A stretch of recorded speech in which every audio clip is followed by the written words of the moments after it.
Okay, everybody. Glad to have you all here. Glad that had a nice lunch, hopefully, or if you didn't eat, you had enough coffee that it doesn't matter. All right, so I think I'm just going to start by introducing each person up here, saying a little bit about what they do, and then just asking them when they first got into Node and sort of why they decided to join the foundation. I'll start with Charlie because he's closest to me. So Charlie Robbins is from GoDaddy. He's the gold member elect, so he represents the gold class of members on the board of directors. And yeah, Charlie, I'll let you talk about your history with Node. And yeah, I think I've probably been using Node more than anyone else on the board, no offense. Back when I met you for the first time, or in like early 2010, and then just went deep, and I've been doing it ever since. And we use it a lot at GoDaddy, which I'll actually be talking about right after this panel. Okay. Denise Cooper is at PayPal. She has a fancy open source title at PayPal. She is the chairperson of the board of directors, and I'll let Denise take it over from there. So you're going to hear this over and over again, but basically Michael collared me at Foo Camp a couple of years ago to talk about something that was happening in the Node in the larger JavaScript community he was worried about. But I've been a full-time open source activist for going on 19 years now, and Node is a great project. It's got all the earmarks of greatness, so I'm really happy to be involved. And PayPal uses Node very extensively for front-ending and even up into the middleware part of our stack. Great. So Januga Rabelina is the, I think I said it right, sorry, is the head of open source at Microsoft, who's doing an amazing job at open source, by the way, lately. And Januga, why don't you tell us about your history with Node and why you joined the foundation? Sure. Well, I'm actually very proud to say that I was part of the original team that started playing with Node, and that was very early 2011. So the first effort in porting Node to Windows, building libuv and the like. So it's been a few years of following Node in all its successful paths. Okay, so Scott Hammond is the CEO of Joyent. He's on the board of directors representing Joyent. He's also the vice chairperson, but he unfortunately had to leave last night. Sad. But we're fortunate enough here to have Bill Fine, who's the head of product and marketing at Joyent. And he's also actually the chairperson of the marketing committee in the Node.js Foundation. So Bill, I'll let you talk a bit about your history with Node and with the foundation now. Yeah, so as Michael said, I'm from Joyent. Joyent obviously has a long history with Node, going back to 2009 when Joyent hired Ryan Dahl to work full-time on Joyent, or on Node, and develop Node in the open at Joyent. My history is much shorter. I joined Joyent about 1.5 years ago as VP of Product and Marketing at a really interesting time in the history of Node, certainly. And long story short, certainly quickly became apparent that Node as a community had grown so vibrant that it had gone beyond the capability for one company to really be its corporate steward. And so that's kind of where I entered the picture. And now very excited about what's happening in the foundation. Great. Okay, all right. Rich Sharples is from Red Hat. They're our newest platinum member, and we're incredibly excited to have them on. Rich, why don't you tell us about your time with Node and why you came onto the foundation? Sure, yeah, I'm probably the opposite end of the spectrum from Charlie. I'm probably the, been involved in Node the least. My kind of first foray was about 3 years ago, as we were looking to acquire a mobile backend as a service. We ultimately acquired FeedHenry, who've been using Node for a lot longer. My background is, for the last 16, 17 years, really around Java middleware and open source and building businesses around the technology. So yeah. Pretty excited to be here.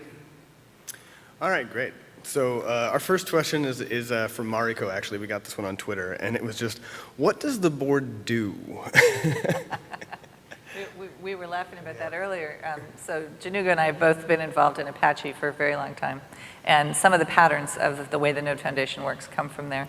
And we feel like part of our job is to help the other board members understand we do practically nothing, because there's a very strong technical committee in this community.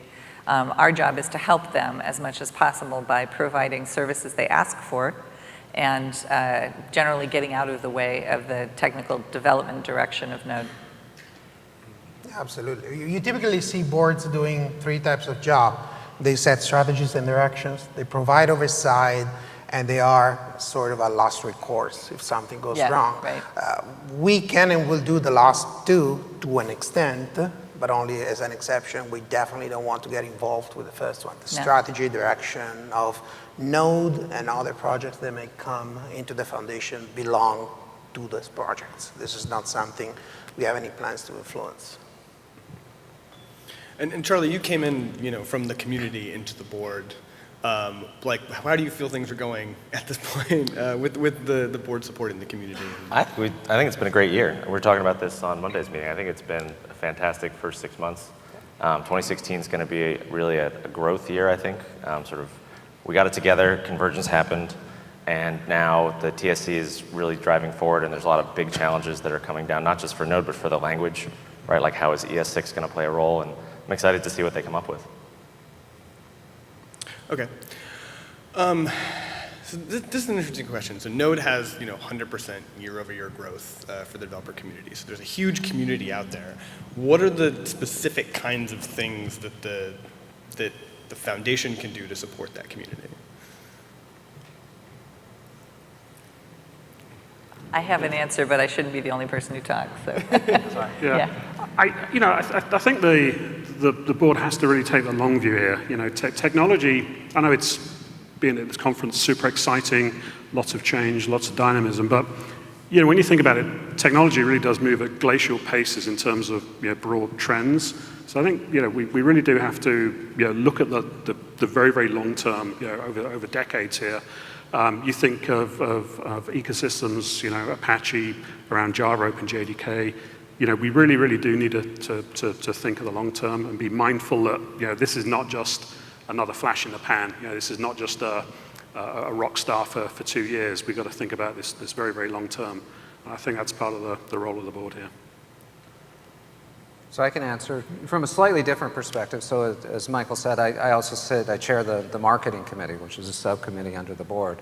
And I think that the role that the marketing committee can play is obviously is not technical, but how do we bring together the community in different ways, like this event, for example, and other events that we might run like this going forward?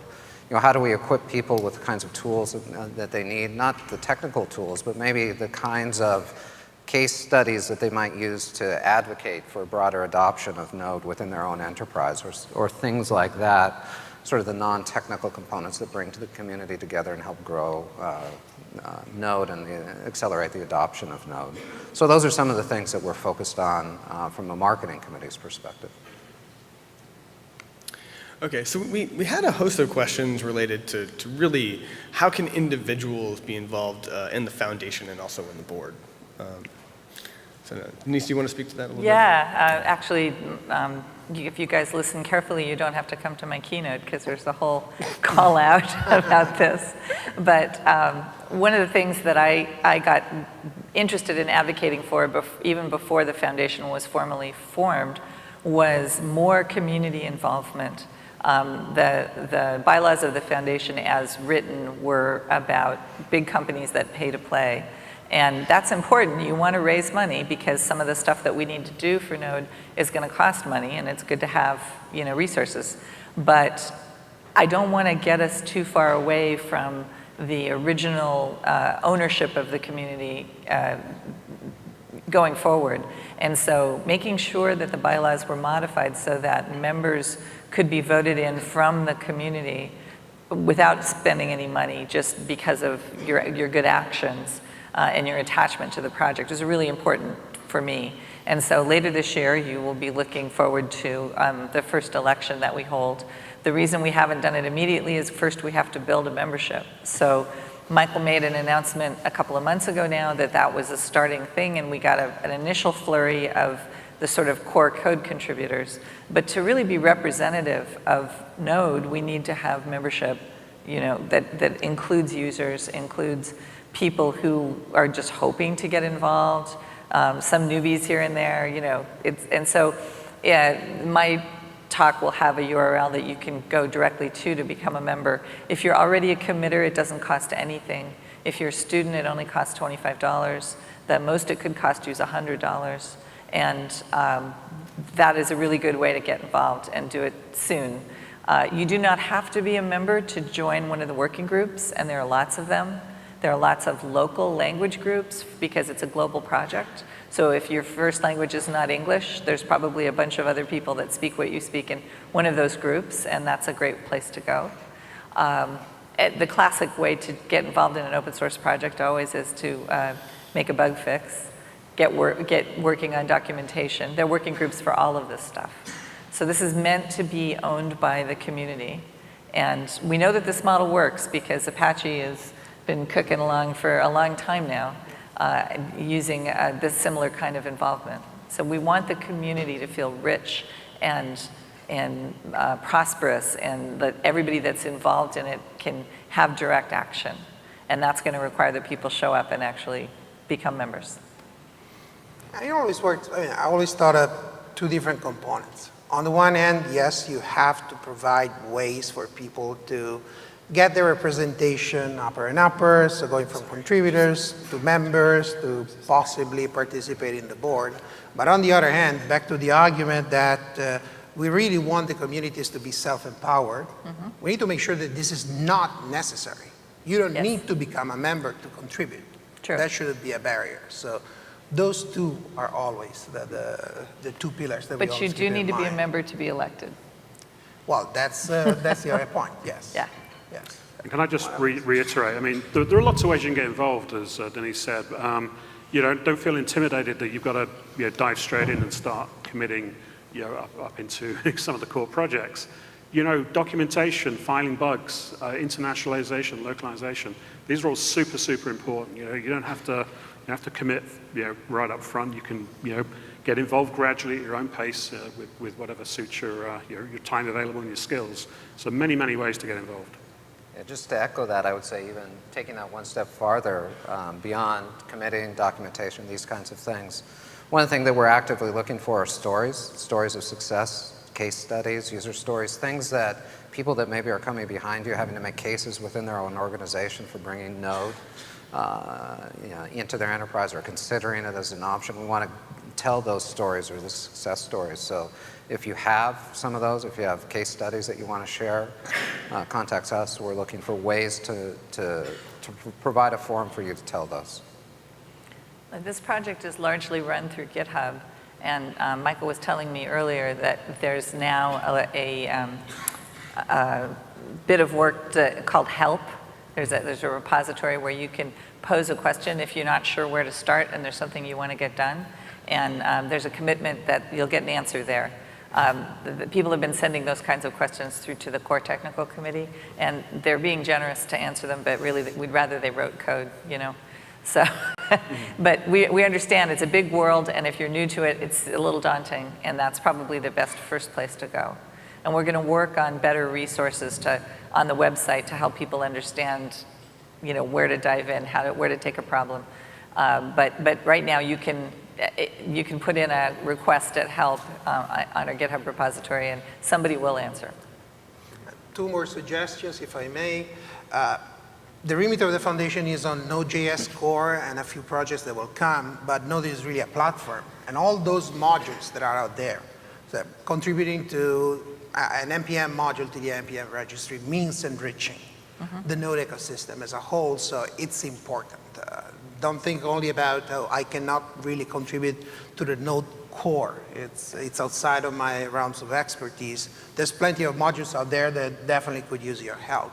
The other part is everyone is an evangelist. I mean, in your local communities, you can and should feel empowered to run local meetups, local events, create a local community, spread awareness, et cetera, et cetera. This is actually one of the most rewarding things that you can do, because you get that kind of instant feedback and gratification from your local community. Okay. So a lot of people had questions about how the membership works on the corporate side. You know, you have these levels and you have representation, and it gets a little bit confusing for an outsider. Charlie, you're the gold rep.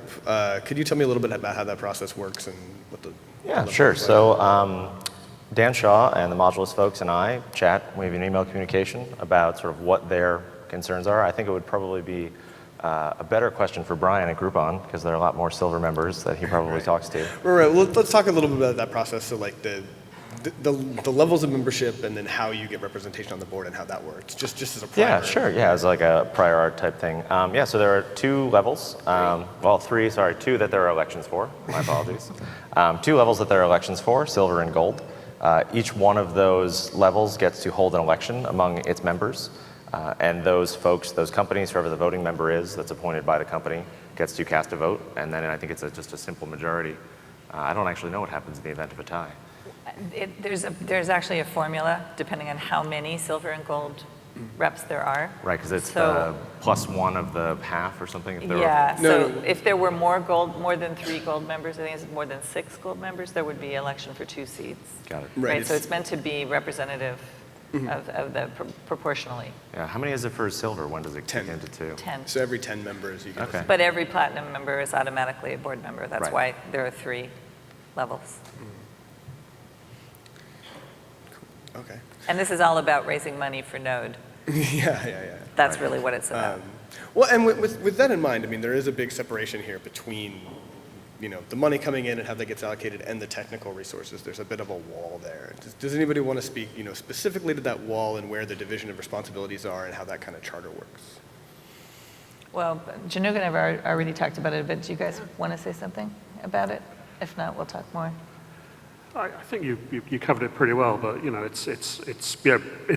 Remo, this is your community. The group of people here do not have a huge amount of influence on what happens, right? It's you guys, it's membership through the various technical groups and technical committees. We don't drive the technology. We're, largely an administrative body, so just bear that in mind. So moving to what the board does do, or what the foundation does do. Sometimes the technical committee asks us questions.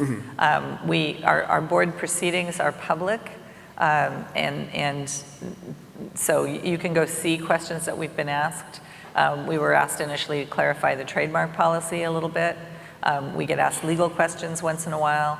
Part of the great thing about being part of the Linux Foundation is we share resources with all the other Linux Foundation foundations. Everything under the Linux Foundation umbrella shares legal resources, PR resources. There's a few other things that we kind of get for free as a result of, for being in that umbrella. And they're all administrative things so that the technical committee can really focus on the technical questions. Right. So, go. Well, just to restate, so the rule is that in doubt, whatever we're talking about is a responsibility of the technical committee. Yeah. We are working on a very, very, very thorough, wide list of a few items that come to us. And even those actually come to us in a pre-digested fashion, so to speak. So that our meeting are mostly about seeking formal approvals, so doing roll calls, and then started Spending voting. money. Yeah. Spending money. Yeah. So there, as it's delegated to the marketing committee, there's certainly also other things that we're doing, outside the technical realm, like, for example, working with the Linux Foundation to organize this conference. Conferences that we might have in the future, conferences that we might have more locally, initiatives that we might engage in to tell the story of Node more broadly in the community to, as I said earlier, help accelerate adoption and growth of the community. So a lot of the things that wrap around the technology of the community to allow the technologists to focus on the technology. But we're also an escalation point. It has happened that people in the community have written to me to ask a question about something they were wondering about.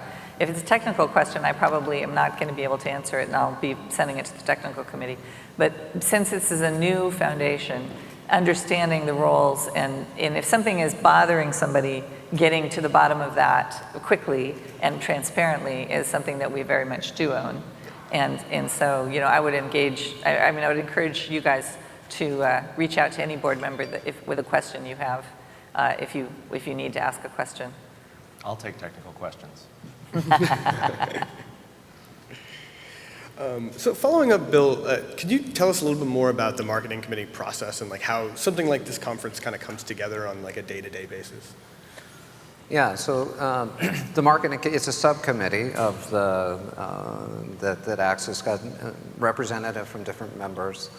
And we get together every other week and we talk about, what should we be doing to help Node from a marketing and awareness perspective, from a building the community perspective. Outside the technical realm, there's a certain budget that comes to the marketing committee that's generated as a percentage of the membership dues. And then we get together and we try to talk to different people in the community, the different people on the board, the technical group, and say, how can we best spend that? What could we best do?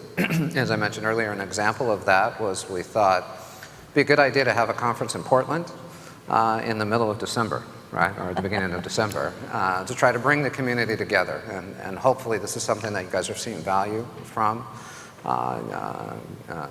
men and women, not just guys, certainly. And then, that's an example, right, of what we do. And we're right now in the process of looking at, what's the best way to spend the limited budget that we have going forward on promoting the community and Node as a whole. I would actually love to see a show of hands. People who are liking this conference, this useful to you guys, awesome. Yay. That's good to see. The first time you do anything, it's hard to know. But we had a sense, and I've been going to a lot of Node events this year because I'm the chairperson and somebody's got to give that talk over and over again. So I've been going out and doing it, and I'm very interested in the sort of richness of the core engineering community, I'm going to call it. But we knew that the user community really, really needed a forum too. And so I'm glad this is working out. So looking forward into 2016, we just had a discussion in the last board meeting a little bit about this, but I'd like to ask each board member sort of in order what you're most excited about doing in the next year that we actually haven't been able to do yet. So let's start with Charlie. Oh, that's tough that we haven't been able to do yet. And you had to go first. I know, every time. I'd actually like to see us run more events that are focused on soliciting contribution. We talked a bit about that. Places where folks can come together locally in sort of a more distributed way to not just contribute to core, but also contribute to documentation and tutorials and those sorts of things, which often sort of fall to the wayside against bigger technical issues that the project has. Denise? I'm going to say community elections.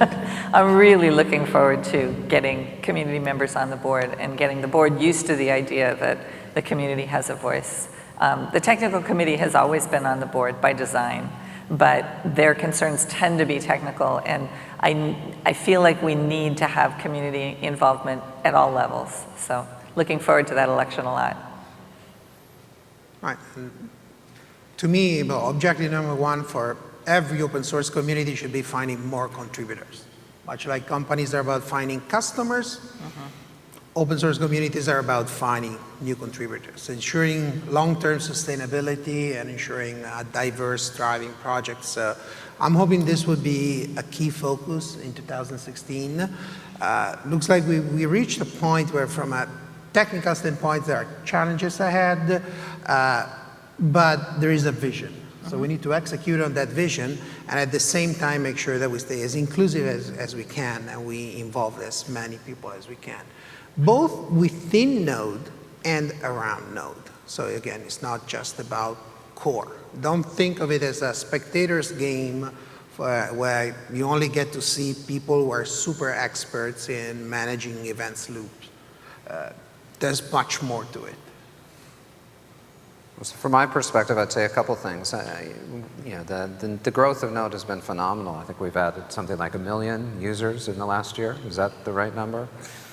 So one of the things that I'm excited about or focused on is the next million or the next 2 million. And how do we engage them? How do we get them excited about Node in this community? How do we bring them into the community? How do we make it easier for them than it was for the first 3 million? So that's something that I think, certainly from a marketing committee that we're focused on. I'm also interested in expanding this notion of community beyond events like this to something we call Node on the Road. So it's something that we've done in the past, looking to do that more, right? Sort of helping the local meetup groups by bringing maybe some of the TSC members or certainly users in different locales to create some of these places for people to go to learn, to get to know the folks in their own local communities that are working on Node. So that's an area of focus for me, certainly going forward next year. And then finally, so a Red Hat open source collaboration is in our DNA, so I'm really looking forward to many more of my colleagues over the next year getting involved, technically and wherever they can to help, keep pushing Node forward and, bring our 20 plus years of open source collaboration experience to bear to keep driving Node forward. Okay, and I'm gonna come the other direction this time as I ask something for just so that we don't wear everybody out going that direction. Sorry, Rich, for having to go twice. But so we've been talking a lot about supporting the community and sort of staying out of the way, but in a supportive role. What's something that you've been very impressed with this community, in particular if you're comparing it to other communities and other projects? What's something that's gone really well that you've been somewhat impressed with over the last 3 or 4 months? I'll start with Rich this time. Again, I'm pretty new here. I'm still very much observing. This is actually the first Node conference I've been to. One thing that's amazed me, this is a relatively small, gathering, and I'm sure it's going to be double the size next year and triple the year after. But there's just a huge amount of energy and excitement. Lots of people talking together. One thing I've seen at many other conferences is you get little clumps of people, lots of people not talking to each other.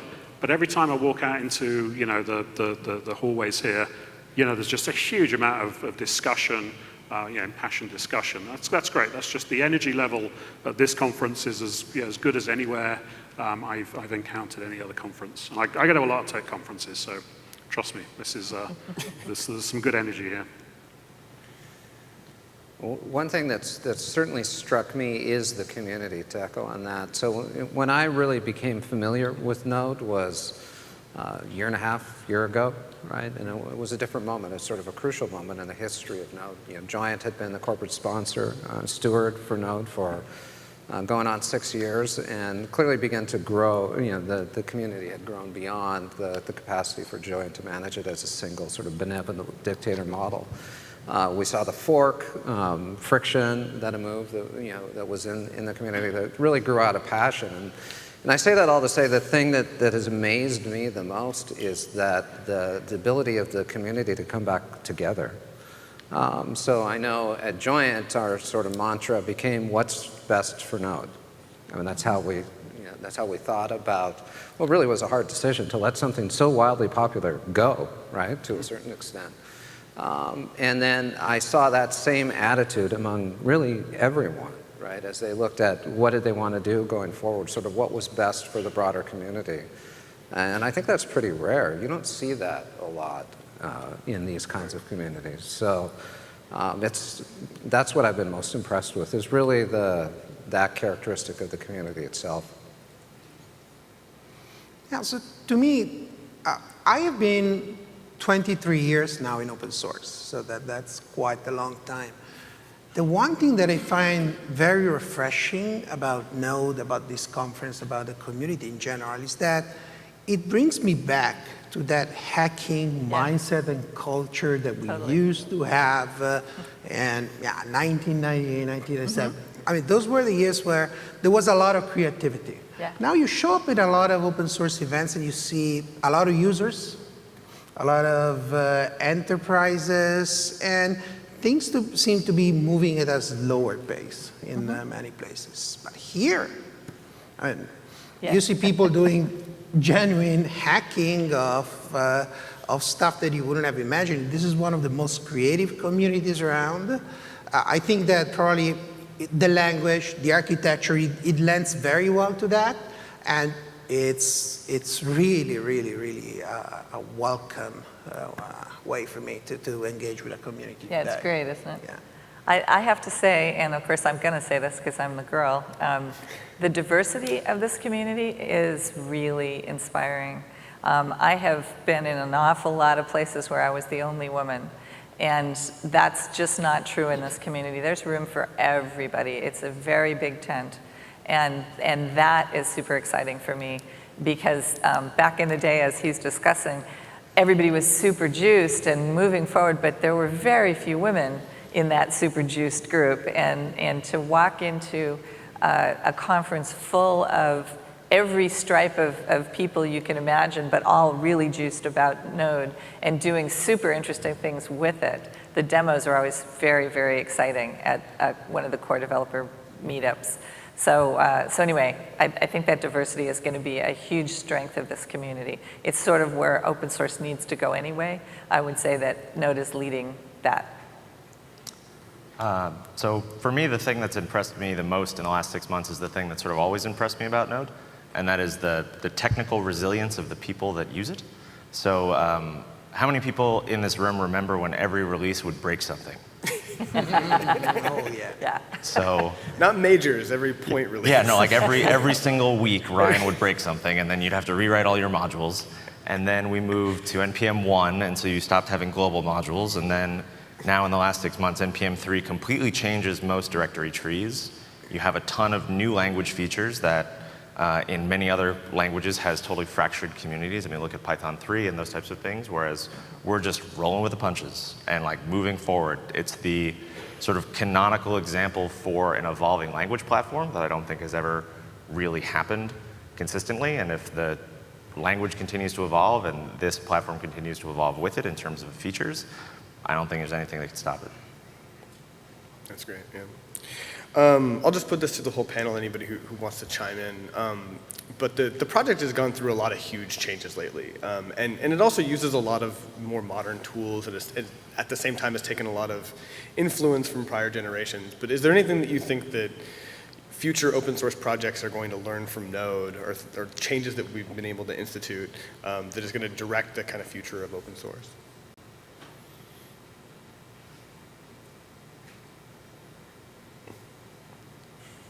Nope.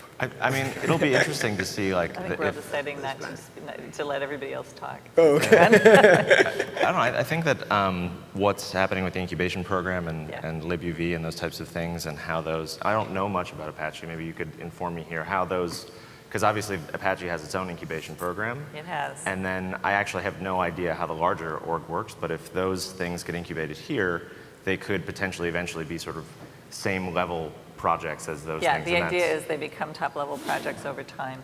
They're sitting in incubation for a few reasons. Mm-hmm. One typically is getting the intellectual property rights cleared up so that the foundation has clear ownership over that stuff for the purposes of enforcing licenses and things.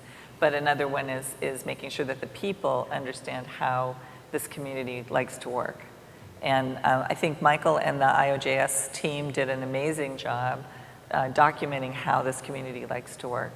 Maybe fresher than the Apache did this, 15, 16 years ago, and that was the way they like to work. There are a little bit of tweaking going on based on sort of modern conditions.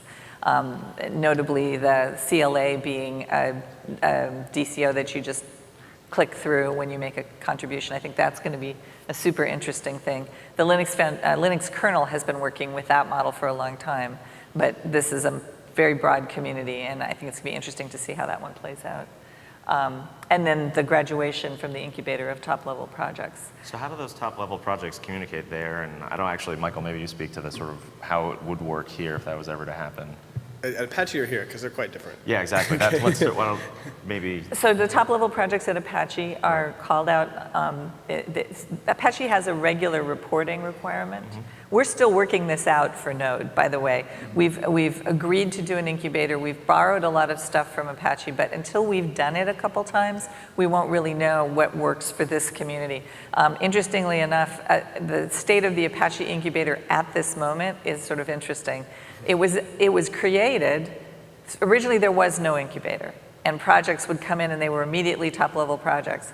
And as the Apache brand became valuable, we saw people dumping projects in order to get a press release out saying that they're now with Apache and then never showing up. So the big emphasis of the Apache incubator is you must build a community, and it has to be a diverse community. You have to produce a release as an incubator, and you have to be able to show that you've got at least 3 organizations contributing to that release.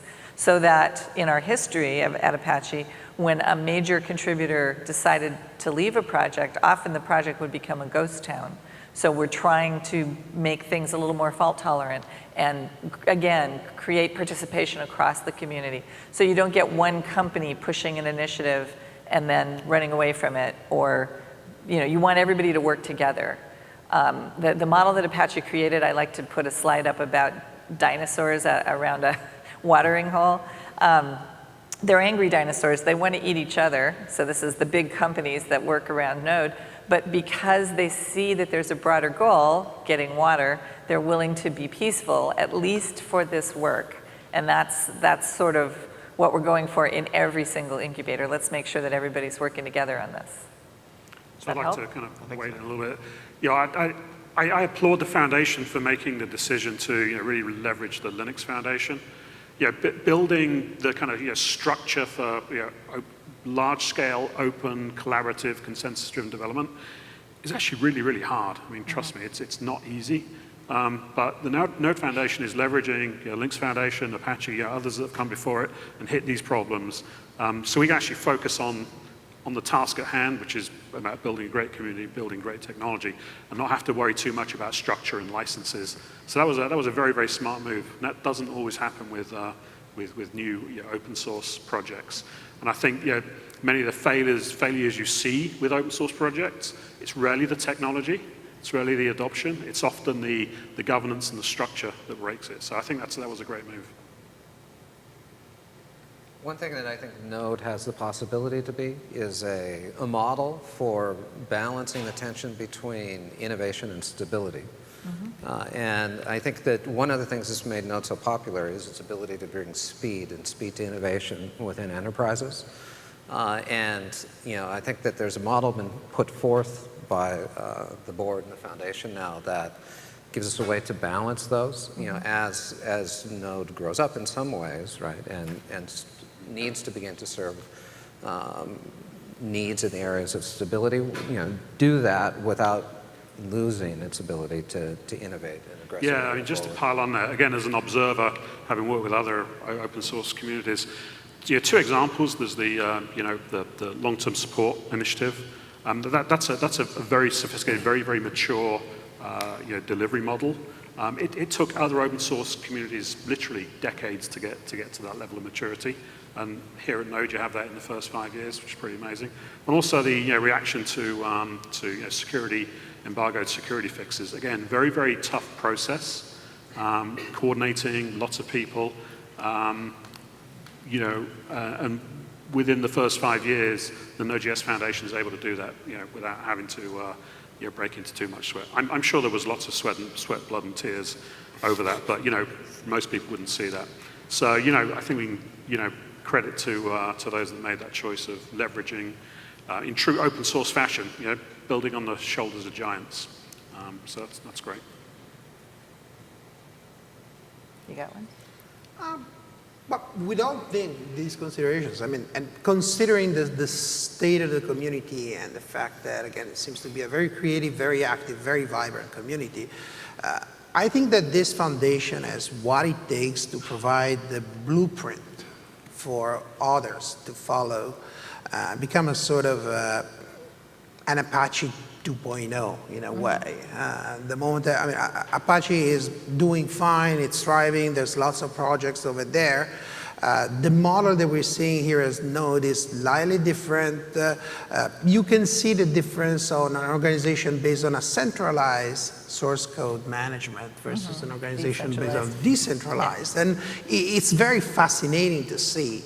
And by cherry picking some key features from organizations like Apache, by leveraging the logistic support of the Linux Foundation, and by building on the very, very, very peculiar community that Node.js has in the vast ecosystem, I think that, yeah, it is entirely possible that the Node Foundation becomes a blueprint for future projects to follow. Okay, I think that we've got just enough time here probably for just some maybe closing remarks from anybody. Any final thoughts or anything that you want to think of? Trying to talk a little bit more so you have time to put it together in your head, but Charlie, you want to kick us off? Oh, I have to go first again? Yeah. Okay. Yeah, I mean, like I sort of opened with, I've been involved with Node since 2009, so really since the first 6 months of the project. And the story of Node sort of follows the story of JavaScript, and JavaScript has done exceptionally well in the last few years, and as such, so has Node. And it's really hard to point to any project that really tackles the verticals that Node does, right? I remember the first time where someone was like, they're building robots with JavaScript, folks. Like, that's happening. Like, pay attention. And then, now there's like, oh, there's this IoT thing. Oh, yes, of course that's going to be Node. So seeing what's next and what's next for Node will be pretty interesting from the technical side. Obviously, we're not involved with that, but I just like to have, my popcorn and my drink ready to, take up and watch the movie. I'd like to say that everything we've been talking about should be pretty transparent for people that want to learn about it. So if you have interest in this, you should be able to find our minutes from our board meetings. You should be able to find the statement about where the next board meeting is happening. They happen virtually, so you can join too.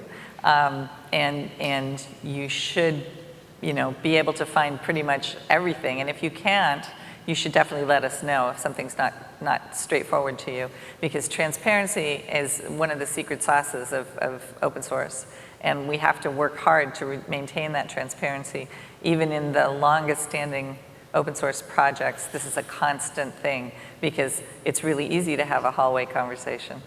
So at Apache, we were able to eventually institutionalize the idea. If we did have a conversation and we decided something, the last thing we would say is, okay, who's going to write the email? Yep. And here it would be, who's going to write the pull request that explains this to the rest of the world? And so the conversation can happen. So, hold us to that. Hold both the board and the technical committee to that commitment, because that's what we're here for. Yeah. So I will absolutely echo this request for you to provide oversight on what we're doing, on keeping us honest, on making sure that this community continues to thrive, because it's based on key principles, one of which is the transparency. And the other two requests I have for you is, of course, to keep contributing. Again, within Node, around Node, it doesn't really matter. Think of it as a platform that we need to grow as a platform.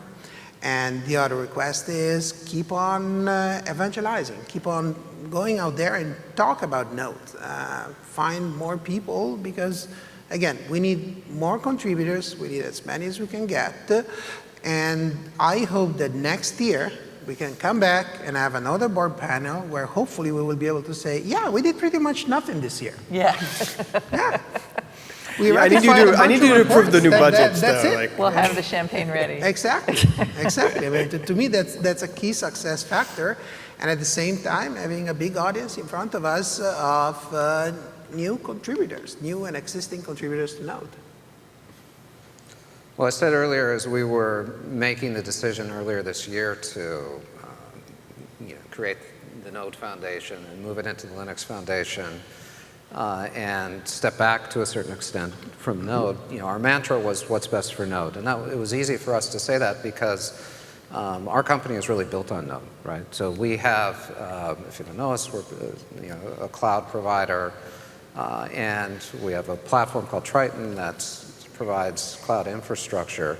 And it is a microservices architecture that's built on Node. It's distributed across multiple data centers. So we bet our company's future on Node. It is the core fiber of the product that we take to market. And beyond that, the customers that come to us to run their applications on top of our platform are predominantly Node-based. About half of the workloads that run on our platform are Node-based. So if you check the news today on your mobile device or on your browser, you're probably checking it on a property that runs Node, that runs on our platform. If you did some holiday shopping when you went back to your room last night, there's a good chance you were doing it on a site that runs Node and runs on our platform. So us and our customers are depending on Node to grow and grow vibrantly in the future. And so as I look back sort of now 6 months later, I'm really excited about what we've seen. The kind of growth that's been in the community has been phenomenal, just in terms of the number of contributors, the number of users. Really excited about where Node is and where it's going. Happy to be part of it. So, the most important people in the room here are you guys, right? You have an important role to play here. When you get back to work on Monday or Friday, do a quick blog post, tell your colleagues, your friends, your local tech community what you learned here this week, what got you excited. And come back next year, but bring 2 more people with you. How about that for a challenge? Great. Yeah, I think we're done. We've got about an extra minute for the break here, but I'm going to let you all go because I really got to use the bathroom. I think some of you might too. So thank the panel up here real quick and give it up real quick just for the panel for what they do all the time. So.